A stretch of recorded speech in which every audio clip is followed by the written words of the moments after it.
It's frustrating to feel like we have to surrender it again and again and again. It's like, why can't we just do it once and for all and never have to struggle with it again? But the thing is, when we think this way, we're actually missing a very obvious and very freeing truth, and that is this. Hello and welcome back to my channel. Today's video, we're gonna be talking about how to completely surrender to God and gain what He has for you instead.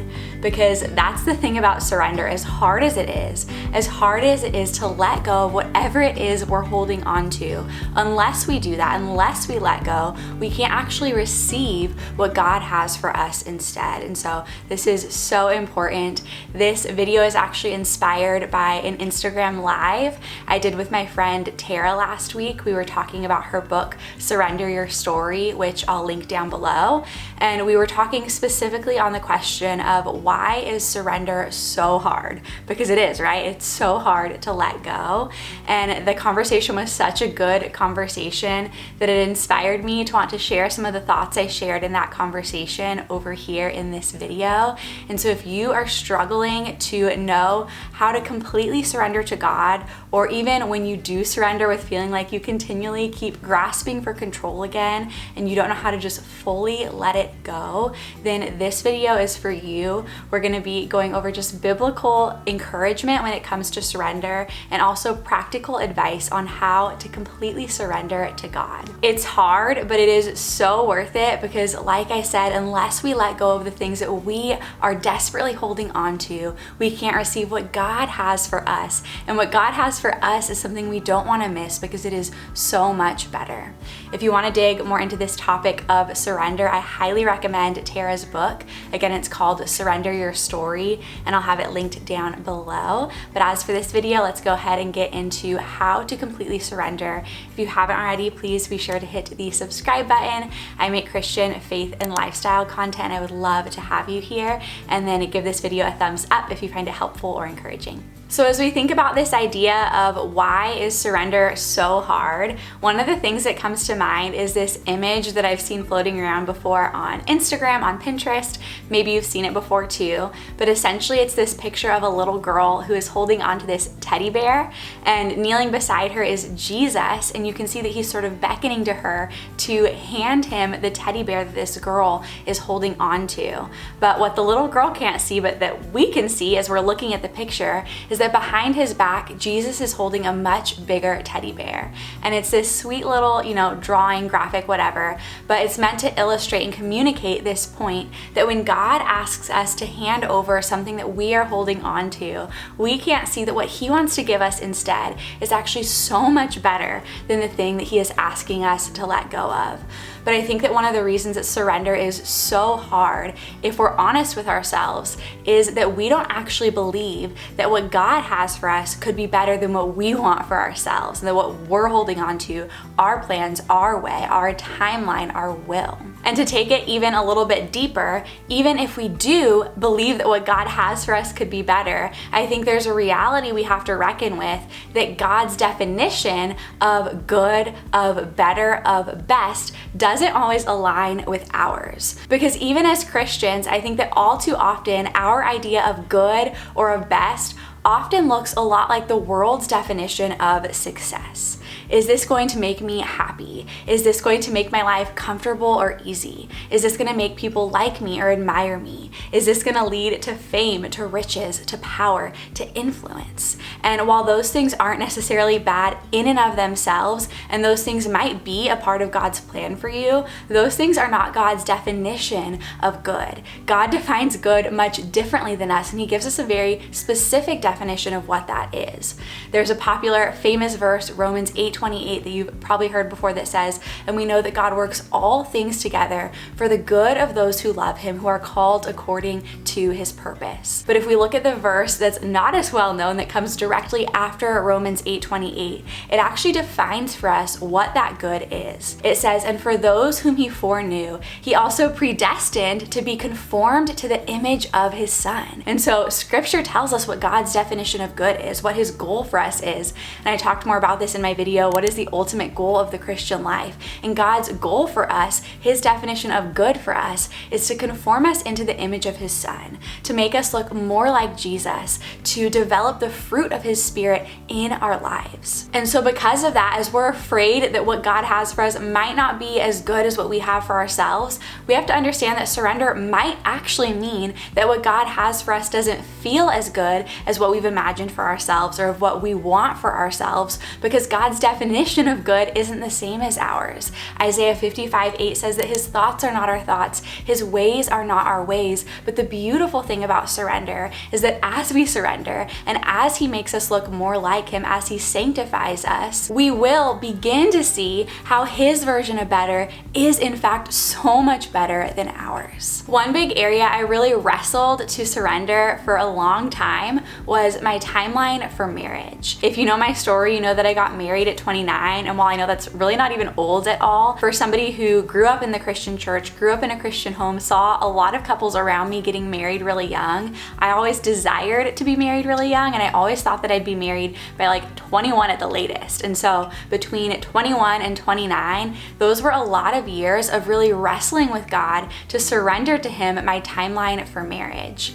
And I always like to mention that if you're in that spot now of just like really wrestling to surrender the timeline for marriage and longing for a desire that God has not yet given you, I did write a devotional while I was still in that season, speaking truth and encouragement into that season and just sharing the things that God was teaching me. It's my Still Single devotional, so I'm gonna have that linked down below if you want to grab that. But now that I am married, I wouldn't even sit here and say that I'm glad that I didn't know my husband through most of my 20s, or that I'm glad that we didn't get to share that time together, because quite honestly, I feel like that would be a weird thing to say or to feel. But what I will say is that I can so clearly see God's wisdom in bringing us together exactly when he did. Looking back, I can see the ways that he was working in my heart, and now knowing my husband, knowing his story, I can look back and see the ways that God was working in his heart, in shaping him, preparing me, making us both look more like Jesus, preparing us, and making it so that our marriage was going to be that much better when he ultimately did bring us together. And if a timeline for a particular desire, whether that be for marriage or for a career or for clarity in your life or for kids or whatever, if a timeline is also what you are struggling to surrender, I just want to share with you the encouragement that almost every single character in the Bible who God uses in a significant way first goes through a very significant waiting period.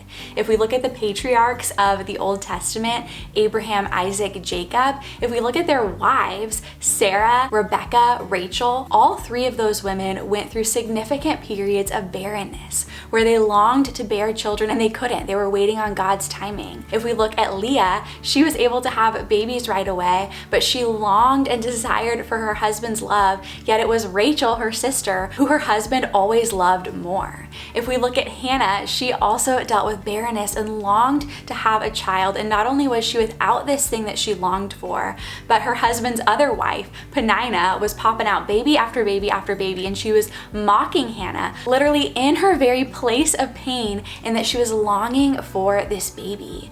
But if we read how the story ends, we see that when Hannah finally does have her baby is a little baby boy named Samuel, who grows up to become one of the greatest prophets in the pages of the Old Testament. This is a man who God used to speak to his people. And the beautiful thing we see here is that there was an exact moment in history that Samuel needed to be born in order to fulfill the purposes that God had for him. And the same is true for all the other women who were waiting, and the same is true for you, and the same is true for me. There is an exact moment in history that the events in your life need to unfold according to the bigger story that God is writing. So what we see through these examples in scripture is that when we surrender our timelines, our plans, our way, our will, our hopes, our dreams, it may and it likely will involve sacrifice, but in exchange, God invites us to be a part of something that is literally so much bigger than ourselves.